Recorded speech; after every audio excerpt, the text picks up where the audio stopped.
This video will cover steady circulation forcing in the context of mean ocean circulation. This will include information about the Coriolis effect and pressure gradient force, as well as how these two concepts interact with one another. First, we look at winds in our atmosphere. On our planet, the sun is the main driver of winds within the Earth's atmosphere, as well as ocean currents. Earth's surface is naturally uneven due to multiple factors, such as the planet's tilt, its shape, and how it rotates. More direct sunlight will shine on the equator, which means those areas will be warmer in comparison to the poles, which receive less sunlight in a year and are therefore cooler. The unequal heating results in a difference in air pressure. The warm air that I mentioned earlier, which resides at the equator, rises, which then creates a low pressure zone. Cooler air from higher latitudes moves in to replace this air and creates high pressure zones. As the air moves from high to low pressure zones, winds are created. In the same way, the sun also heats the oceans unevenly, which results in differences not only in temperature, but also in density within the ocean water. Similarly to winds in the atmosphere, warmer water at the equator moves towards the polar regions of Earth, and colder water from the poles moves towards the equator.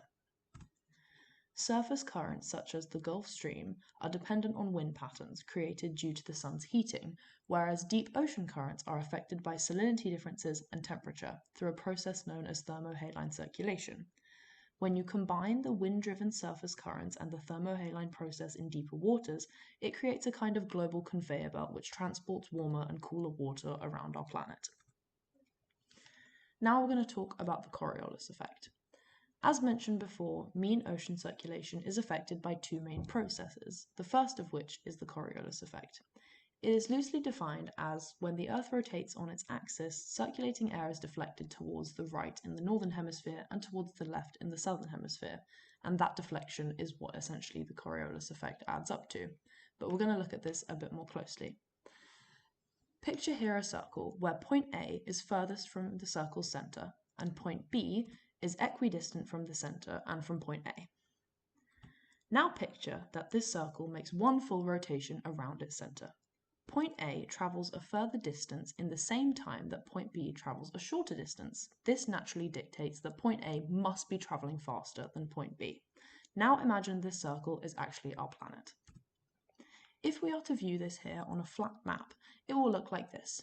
The larger arrows at the equator are moving faster than the smaller ones at the poles.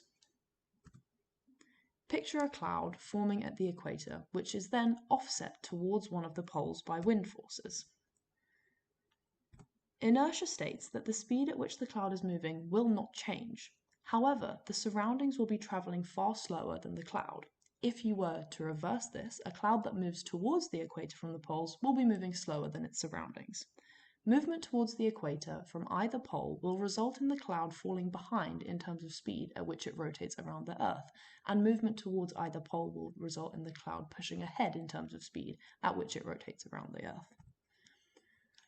This is a low pressure cell, as I mentioned earlier, and they are sucking air into their centers. If a cloud was to move at the equator, and as we said it was traveling faster, it will be deflected from the cell towards the right, as you can see here.